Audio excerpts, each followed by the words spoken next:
आपके साथ मैं हूं निदा अहमद। बुलेटिन की शुरुआत करेंगे उत्तराखंड से अहम खबर के साथ। आपको बता दें कि उत्तराखंड में भी तुर्की जैसी तबाही का खतरा जो है वो लगातार मंडरा रहा है, क्योंकि उत्तराखंड में भी भारी भूकंप जो है वो आ सकता है। भूकंप को लेकर वैज्ञानिकों ने चेतावनी जारी कर दी है। जीपीएस पॉइंट हिल जो है वो लगातार हिल रहे हैं और ऐसे में कहा यह जा रहा है कि कभी भी भूकंप जो है वो आ सकता है। और इस भूकंप की तीव्रता जो है हैरान करने वाली है, क्योंकि 8 से अधिक तीव्रता का भूकंप आने की संभावना जताई जा रही है। अगर 8 से अधिक तीव्रता का भूकंप आता है तो आप समझिए कि क्या हाल होगा। तुर्की में आपने देखा होगा कि 7.8 का पहला भयानक भूकंप जो था वो वहां पर आया था, जिसके बाद न जाने कितनी इमारतें जमींदोज हो गई, हजारों की संख्या में लोगों की जानें चली गई हैं।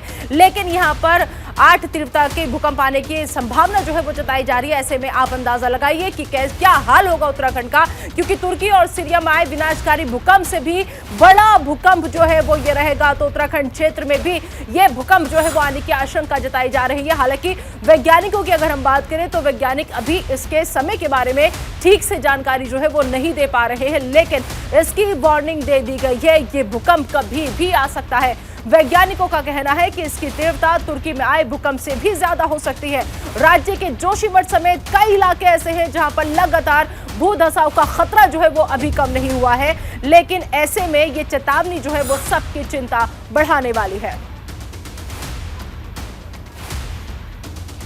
तो देखिए, जिस तरीके से लगातार ये जो भयावह स्थिति है जिसको लेकर के चिंता जताई जा रही है वो इसलिए क्योंकि तुर्की का हाल हमने देखा, वहां पर जो तीव्रता थी वो 7.8 थी, लेकिन यहाँ पर 8 की तीव्रता की भूकंप का झटका जो है वो लग सकता है। और अगर ऐसे में उत्तराखंड में 8 की तीव्रता से भूकंप अगर आता है तो फिर धरती जो उत्तराखंड की पहले से ही हिल रही है, जोशीमठ का हाल देख लीजिए आप, कर्णप्रयाग के राज्य का हाल आप देख लीजिए कि कैसे पहले से ही वहां पर धरती जो है वो डावाडोल हो रही है, क्योंकि जगह जगह पर मोटी मोटी दीवारें जो है वो आ रही है, जिसकी वजह से आपको याद होगा जोशीमठ में न जाने कितने लोग ऐसे थे जो पलायन करने को मजबूर हो गए थे। तो उत्तराखंड में तुर्की जैसा खतरा जो है वो मंडरा रहा है। उत्तराखंड में तुर्की जैसे भूकंप का अलर्ट जो है वो जारी कर दिया गया है। आपको बता दें कि खतरा इसलिए ज्यादा है क्योंकि उत्तराखंड में जमीन के अंदर ज्यादा स्ट्रेस जो है वो लगातार बन रहा है। हमने देखा कि जोशीमठ में भी लगातार दरारें जो थी वो पड़ रही थी, मकानों में दरारें आ गई थी, सड़कों में दरारें आ गई थी। और अब इसी तनाव को खत्म करने के लिए बड़ा भूकंप जो है वो आ सकता है। तो जो तनाव वहां की धरती झेल रही है वो अगर खत्म होगा तो सिर्फ भूकंप से खत्म होगा, लेकिन भूकंप की तीव्रता तुर्की में आए भूकंप से भी ज्यादा हो सकती है। इसलिए ये जो खबर है वो चिंता वाली है, परेशानी बढ़ाने वाली है। हिमालय क्षेत्र में 8 से ज्यादा तीव्रता का भूकंप आने की संभावना जताई जा रही है। अगर 8 से ज्यादा तीव्रता का भूकंप आता है उत्तराखंड में तो आप अंदाजा भी नहीं लगा सकते कि कितनी बर्बादी उत्तराखंड में नजर आएगी। जम्मू कश्मीर से लेकर अरुणाचल प्रदेश तक ये जो पूरा हिमालयन क्षेत्र है वो फैला हुआ है। इतने बड़े एरिया को ये पूरा कवर करेगा। अभी समय और तारीख का अनुमान जो है वो नहीं लगाया जा सका है कि वो समय क्या होगा, वो वक्त क्या होगा, वो दिन क्या होगा, वो तारीख क्या होगी, इसका अनुमान अभी नहीं लगा है। तो उत्तराखंड में तुर्की जैसे भूकंप का अलर्ट जो है वो फिलहाल जारी कर दिया गया है। लेकिन अगर उत्तराखंड में तुर्की जैसा भूकंप आता है, क्योंकि हमने सबने देखा, क्या कहते हैं वैज्ञानिक वो भी आप समझ लीजिए। हिमालयन क्षेत्र में 8 से अधिक तीव्रता वाला भूकंप आ सकता है, जो कि जम्मू से अरुणाचल तक फैला हुआ है। भूकंप से होने वाली तबाही अलग अलग फैक्टर्स पर निर्भर करती है, जैसे जनसंख्या का घनत्व, इमारतें, पहाड़ या फिर मैदान, कंस्ट्रक्शन की क्वालिटी या फिर इसका समय जो है वो बहुत कुछ डिपेंड करेगा। आगे वैज्ञानिक कहते हैं कि हिमालयन क्षेत्र में 8 से अधिक तीव्रता वाला भूकंप आ सकता है, जो कि जम्मू से अरुणाचल तक फैला हुआ है। तो भूकंप से होने वाली तबाही अलग अलग फैक्टर्स पर जो है वो निर्भर करेगी। जिस वक्त भूकंप आएगा और साथ ही साथ आपको बता दें कि उस वक्त समय तारीख क्या होगी या फिर वो कौन सी इमारतें हैं, क्योंकि बहुत कुछ डिपेंड करता है। अगर भूकंप आता है तो उत्तराखंड की धरती जब हिलेगी तो 2013 आपदा अभी तक कोई भूला भी नहीं है। उसके बाद लगातार जिस तरीके से दरारें आ रही है, और इस बीच अहम खबर ये कि अगर 8 तीव्रता से भी ज्यादा का भूकंप आता है तो उत्तराखंड का हाल बहुत बुरा होने वाला है। चलिए आगे बढ़ते हैं, बात कर लेते हैं चारधाम यात्रा की। चारधाम यात्रा को लेकर उत्तराखंड सरकार पूरी तरह से तैयार है। चारधाम यात्रा को लेकर सीएम धामी ने बाकायदा बैठक ली है। यात्रा से पहले सभी तैयारियां जो है वो पूरी करने के आदेश दे दिए गए हैं। स्वास्थ्य और खाने की व्यवस्था दुरुस्त रखने के भी निर्देश दिए गए हैं। चारधाम यात्रा का रूट को गड्ढा मुक्त करने के आदेश दिए गए हैं। जोशीमठ में आपदा प्रबंधन का कंट्रोल रूम जो है वो बनेगा।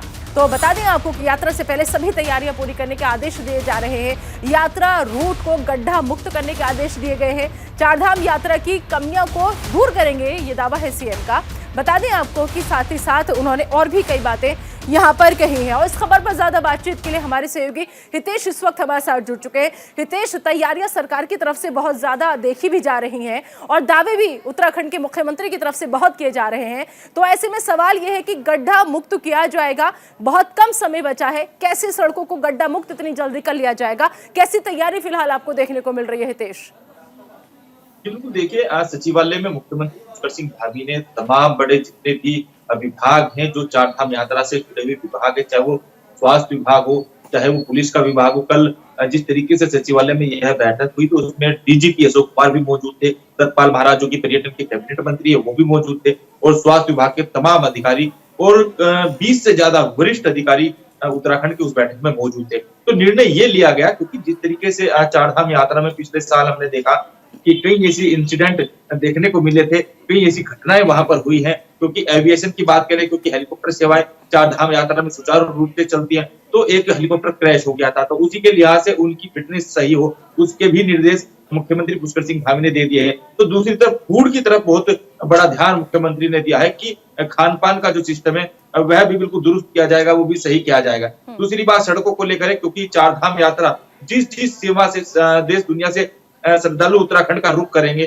चार धाम यात्रा का रुख करेंगे, तो सड़कें गड्ढा मुक्त बनाने की बात मुख्यमंत्री पुष्कर सिंह धामी ने कही है, और सख्त हिदायत अधिकारियों को दी है कि चार धाम यात्रा शुरू होने से पहले जो स्वास्थ्य की जो क्रियाएं हैं, जो प्रतिक्रियाएं हैं, वो सभी पूरी की जानी चाहिए, और जितनी भी सड़कें हैं वो गड्ढा मुक्त होनी चाहिए। तो वहीं जिस तरीके से खाने को लेकर मुख्यमंत्री पुष्कर सिंह धामी ने श्रद्धालुओं के लिए जोर दिया है, तो वही स्वास्थ्य संबंधित जितने भी अधिकारी जी, सड़कें तो हो जाएंगे, लेकिन क्या सरकार का फोकस इस तरफ भी है? क्योंकि चारधाम यात्रा जब शुरू होगी तो अभी कल ही परसों खबर आई थी, आपसे हमने इस पर जानकारी भी ली थी कि एक बहुत बड़ा एरिया जो है, करीब 10 किलोमीटर तक का एरिया है जो इस रास्ते में पड़ेगा, और उस पूरे एरिया में 10 किलोमीटर तक के रास्ते में लंबी लंबी दरारें जो है देखी गई है। सड़कें जो है उन दरारों की वजह से पूरी तबाह बर्बाद हो गई हैं। क्या उनको भी दुरुस्त करवाने की दिशा में सरकार कोई कदम उठा रही है? क्योंकि हजारों की संख्या में जत्था जो गुजरेगा श्रद्धालुओं का, वो उसी सड़क से होकर गुजरेगा।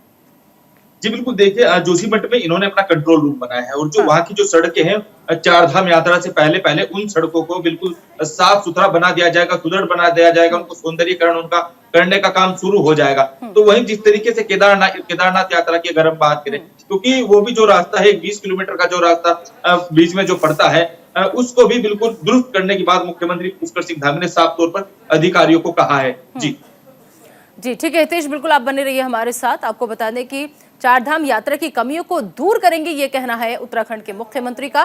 क्या कहा पुष्कर सिंह धामी ने, सुनवाते हैं आपको।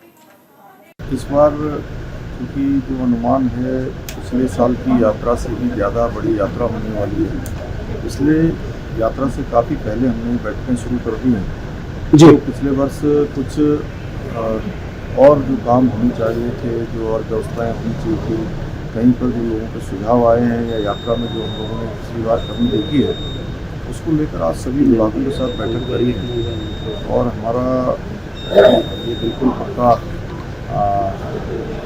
दृढ़ मत है कि यहाँ उत्तराखंड के अंदर आने वाले पूरे देश से जितने भी श्रद्धालु आ रहे हैं, उन सभी को यात्रा में कोई परेशानी। माननीय मुख्यमंत्री जी ने चार धाम की तैयारी की समीक्षा बैठक की, जिसमें माननीय पर्यटन मंत्री जी, ट्रांसपोर्ट मंत्री जी, वित्त मंत्री जी और भी जितने चार धाम यात्रा से जुड़े महानुभाव थे और सभी अधिकारी भी मौजूद थे।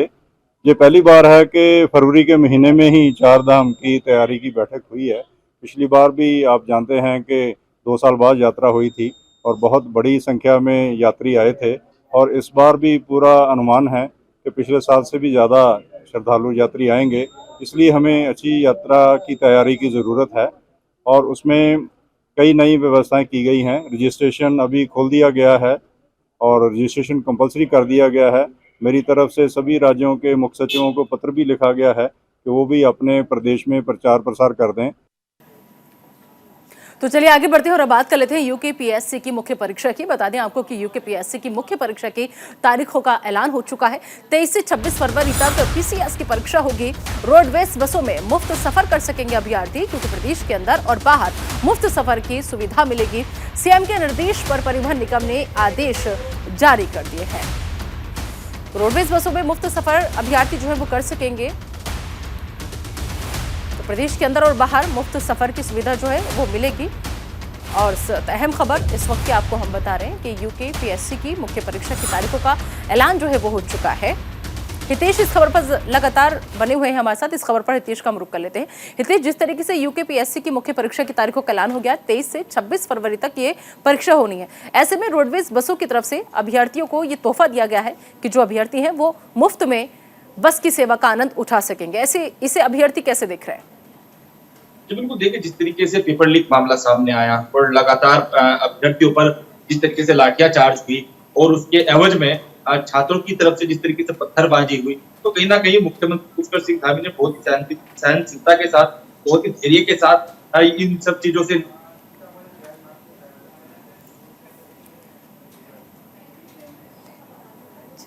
जी हितेश, बिल्कुल। तो लगता है कि हितेश से शायद करेक्शन जो है वो टूट गया है। तो उत्तराखंड परिवहन निगम ने आदेश जो है वो जारी कर दिए हैं और ये परीक्षा उत्तराखंड में ऐसे समय में हो रही है, इस परीक्षा का ऐलान ऐसे समय में हुआ है जब लगातार, हितेश का एक बार फिर से हम रुक करेंगे।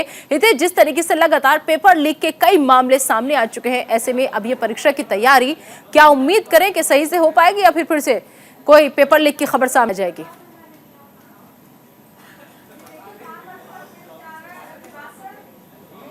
हितेश, आप तक आवाज पहुंच रही है?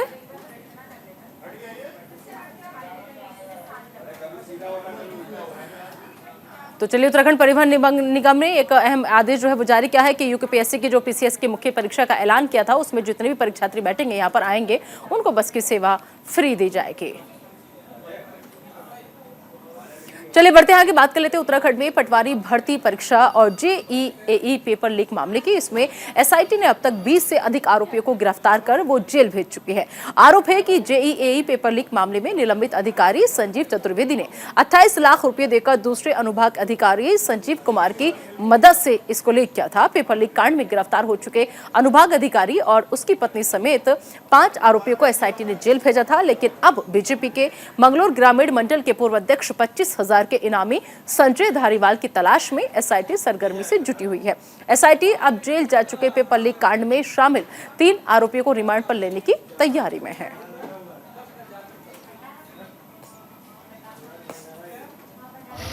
लीक से संबंधित एसआईटी द्वारा अभी तक 2 अभियोगों की विवेचना की जा रही है, जिसमें प्रथम अभियोग पटवारी पेपर लीक प्रकरण से संबंधित, इसमें अभी तक 15 गिरफ्तारियां की जा चुकी हैं एवं अन्य लोग जो फरार चल रहे हैं उनके खिलाफ एनबीडब्ल्यू ले लिए गए हैं। साथ ही अभी हम कुर्की की कार्रवाई इसमें शुरू कर रहे हैं। साथ ही साथ समय समय पर हमारे द्वारा जो भी सूचना प्राप्त हो रही है उस पर दबिश दी जा रही है, उनके संभावित जो भी स्थान हमें बताए जा रहे हैं। बाकी जो अभी दूसरा प्रकरण था एईजेई परीक्षा संबंधित, उसमें भी अभी तक 6 गिरफ्तारियां की जा चुकी हैं एवं कुछ व्यक्ति जो माननीय न्यायालय रिमांड पर हैं उनको हम जल्द ही रिमांड पर लेकर के उनसे पूछताछ करेंगे। हो सकेगा तो कुछ संभव रिकवरी भी उनके द्वारा की जाए। इधर 2024 लोकसभा चुनाव को लेकर बीजेपी की तैयारियां तेज हो चुकी हैं। 24 फरवरी को देहरादून में बीजेपी की अहम बैठक होने जा रही है। बूथ कार्यकर्ताओं के साथ बैठक करेंगे दुष्यंत गौतम। बता दें कि 11,000 से अधिक बूथों को मजबूत बनाने पर चर्चा होगी। राष्ट्रपति मुर्मू के अभिभाषण के प्रचार की रणनीति जो है वो भी इस दौरान बनाई जाएगी। इस बैठक के दौरान तो 24 फरवरी को अहम बैठक होने जा रही है। बूथ कार्यकर्ताओं के साथ दुष्यंत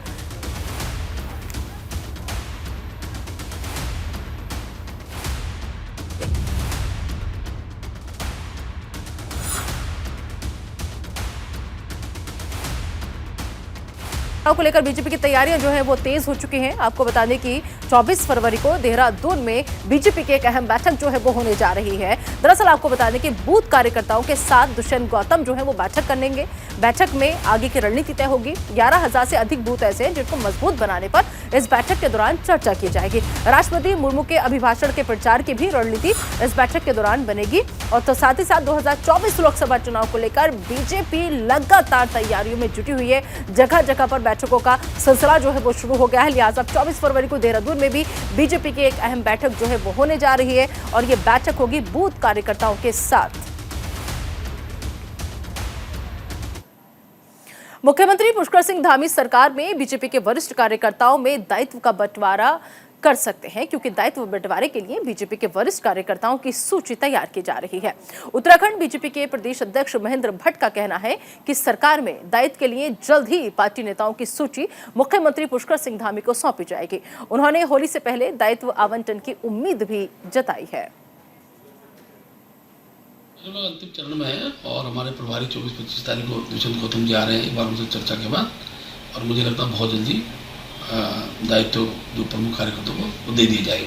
नहीं, महसूस देना ही होता है, महसूस का विषय नहीं है, हर बार दिए जाते हैं कार्यकर्ता। अभी क्योंकि संगठन हमारा बन रहा था और मुझे बताते हुए खुशी है कि हमने बहुत जल्दी अपना संगठन बन रहा तक सारे मोर्चे प्रकोष्ठ हमने गठित कर दिए हैं। अब बहुत से कार्यकर्ता हैं जो हमको जिनका सहयोग सरकार में लेना है, ऐसे सभी कार्यकर्ताओं हम दायित्व देंगे।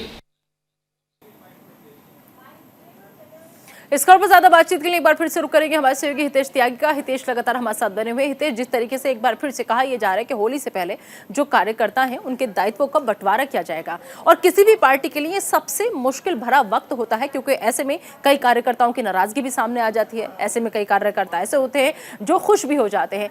तो ये जो दायित्व का बंटवारा किया जाएगा तो बीजेपी के लिए कितना मुश्किल भरा ये कदम रहेगा, क्योंकि हलचल अभी से तेज है।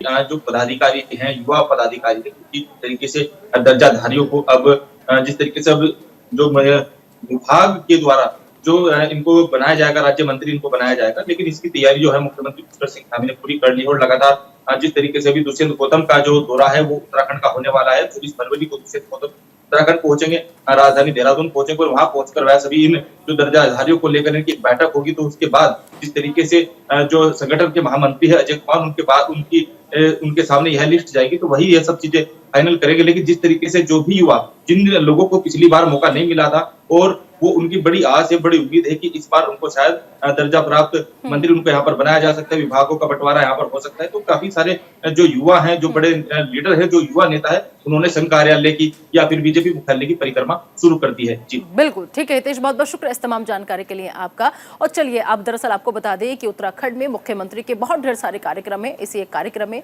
वो पहुंचे हुए हैं। चलिए आइए वहां का सीधा रुख कर लेते हैं। इस केंद्र के बारे में, यहाँ की गुणवत्ता के बारे में और सघन उत्पादन में जिस प्रकार से ये केंद्र काम कर रहा है, क्या इसकी भविष्य की योजना बनी है, यह निश्चित रूप से इन सभी कामों का जिनका यहाँ से उल्लेख हुआ है उसमें सहायक सिद्ध होगा। भाई बहनों, आप सभी जानते हैं कि उत्तराखंड में जो हमारी पारंपरिक खेती है उसके सामने बहुत सारी चुनौतियां हैं, बहुत सारे संकट भी हैं, जिनमें आज जंगली जानवरों से जिस प्रकार से आज खेती की नुकसान हो रहा है, और जिस प्रकार की हमारी भौगोलिक परिस्थितियां है, ये सघन केंद्र जरूर हमारा मैदानी क्षेत्र में स्थापित है, लेकिन यहाँ से ये पौध जो यहाँ पर उगाई जा रही है उसको बढ़ाया जा रहा है, लगाया जा रहा है और तैयार किया जा रहा है, वो विभिन्न विभिन्न क्षेत्रों में जानी है। तो यहाँ की भौगोलिक परिस्थितियां हैं और बहुत सारा स्थान ऐसा है। अभी हम लोग जब अंदर जाकर दालचीनी और जापानी मिंट, तैमूर, इन सबको देख रहे थे, तो वहां पर जिस प्रकार से ड्रिप इरिगेशन जो एक पद्धति यहाँ पर लाई गई है, वो कहीं न कहीं हमारे जैसे राज्य में बहुत उपयोगी होगी, क्योंकि बहुत सारे ऐसे स्थान हैं जहां पर सिंचाई के लिए वर्षा के सिवा कोई दूसरा साधन नहीं है। अगर बरसात नहीं होती तो सूखा पड़ जाता है, बरसात नहीं होती तो फसल तैयार नहीं होती है। ये हमारे राज्य की प्रमुख चीजें हैं जिनके चलते राज्य में पारंपरिक कृषि के प्रति हमारे जो कृषक भाई बहन हैं उनका रुझान निरंतर कम होता रहा है। अभी मैं इसी महीने पौड़ी जनपद में गया था, और जब मैं वहां गया दिन भर के कार्यक्रम पूरे होने के बाद, तो मैंने तय किया अचानक कि 7 बजे मेरे सारे कार्यक्रम पूरे हो गए और ठंड काफी तेज थी। सर्किट हाउस में रुकने की व्यवस्था थी। मैंने कहा कि आज सर्किट हाउस में नहीं रुकूंगा, आज मैं किसी गांव में जाकर रुकूंगा। और मैंने कहा कि कोई आसपास का होम स्टे हो तो मैं आज किसी होम स्टे में जाकर रहना चाहूंगा। तो पास में एक रावत गांव है, रावत गांव में एक होम स्टे जो कि आर्मी के रिटायर्ड के बीच में ही वो आर्मी की सेवा से अपनी निवृत्त होकर उन्होंने एक होम स्टे प्रारंभ किया है, मेजर गोरकी चंदोला, और इतना शानदार उन्होंने वहां पर बनाया हुआ है। उसके बाद अगले दिन प्रातःकाल उठकर जब हम उस पूरे गांव में घूमने निकले तो वहां पानी के भी स्रोत थे, पानी का गधेरा भी चल रहा था, खेती के लिए अच्छे खेत भी दिख रहे थे, लेकिन खेतों में कुछ था नहीं। मैंने उनसे पूछा, और उनके ही चाचा थे जो सीएमओ रहे थे रिटायर होकर, चंदोला जी, वह भी आए हुए थे उसके वहां। उनसे मैंने पूछा कि चंदोला जी ये खेतों में खेती नहीं हो रही, क्या बंदर आते हैं क्या? तो बोले कि इस गांव को वरदान है कि यहाँ बंदर नहीं आते, बाघ जरूर घूमता रहता है यहाँ, लेकिन बंदर नहीं है। तो मैंने कहा ये खेत खाली क्यों है फिर? तो उन्होंने कहा कि ये कहीं ना कहीं हमारी कमी है, इसलिए खेत खाली है। तो निश्चित रूप से ऐसे स्थानों पर जहां पानी भी है, जहां ये हम जापानी मीट, दालचीनी, तैमूर और भी जो हमारे अनेकों प्रकार के उत्पाद हैं उनको उत्पादित कर सकते हैं, लेकिन उसके बावजूद भी कहीं न कहीं आज धीरे धीरे रुझान जो है कम हो रहा है। और ये जो हमारा केंद्र है, इस केंद्र से कहीं न कहीं लोगों के लिए जहां अच्छी पौध यहाँ पर तैयार की जा रही है, मैं अभी चौहान जी से पूछ रहा था तो इन्होंने कहा कि इसको हम दूर दूर तक मुंशियारी तक भेज रहे हैं, मुंशियारी भेज रहे हैं, उत्तरकाशी, सुदूरवर्ती क्षेत्रों में, चमोली के क्षेत्रों में, अनेकों स्थानों पर भेज रहे हैं। लेकिन जो मैंने बताया कि कृषि के प्रति जो रुझान कम हुआ है, और ऐसे में कृषि के क्षेत्र में जो आ रही चुनौतियां हैं, उसको एरोमेटिक सेक्टर के बढ़ते बाजार को देखते हुए जो सघन खेती है, उससे संबंधित उद्योग हैं, उन सभी को बढ़ावा देने के उद्देश्य से ये जो सघन केंद्र जिसकी यहाँ स्थापना की गई है, जो आज अपने एक बृहद रूप में और जैसे भविष्य के लिए तमाम जो इसमें आगे के लिए कार्यक्रम बनाए गए हैं, वो हमारे लिए एक मील का पत्थर साबित होगा। भाइयों बहनों, जो सघन की फसल है वो कठिन परिस्थितियों में उगने की क्षमता के कारण वर्तमान में जो एक बेहतरीन नकदी फसल के रूप में स्थापित हो रही है। अभी चौहान जी ने बताया कि एक तेल उसका जो है 10 लाख रुपए लीटर ना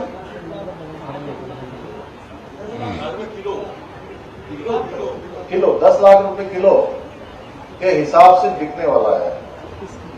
तो आप स्वयं अंदाजा लगा सकते हैं कि किस तरह से इसकी महत्ता है, इसकी उपयोगिता है। और तेल निकालने के जो हेमा जी ने हमको दिखाया वहां पर किस प्रकार से उसमें जो है पहले वो लिक्विड फॉर्म में आ रहा है, उसमें से जो है उन्होंने कहा कि ऊपर वाला जो झाग बना हुआ है ये थोड़ी देर में उड़ जाएगा और वो तेल के फॉर्म में आ जाएगा।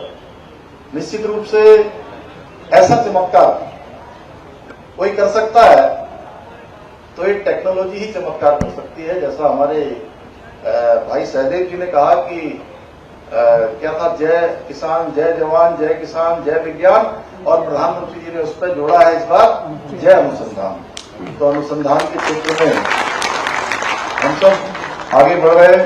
विज्ञान टेक्नोलॉजी ये इसका क्षेत्र असीमित है, इन्फिनिटी तक है, अनंत तक है, इसकी कोई सीमा नहीं है। यह किसान से लेकर ग्राम नगर देश में जो इसकी एक बयार वही है। माननीय प्रधानमंत्री जी के नेतृत्व में ये पूरे देश के अंदर आगे बढ़ रही है, चाहे वो तो देहरादून से सीएम धामी को आप सुन रहे थे। फिलहाल इस बुलेटिन में अभी के लिए इतना ही। आप दीजिए इजाजत, लेकिन बने रहिए न्यूज़ इंडिया के साथ।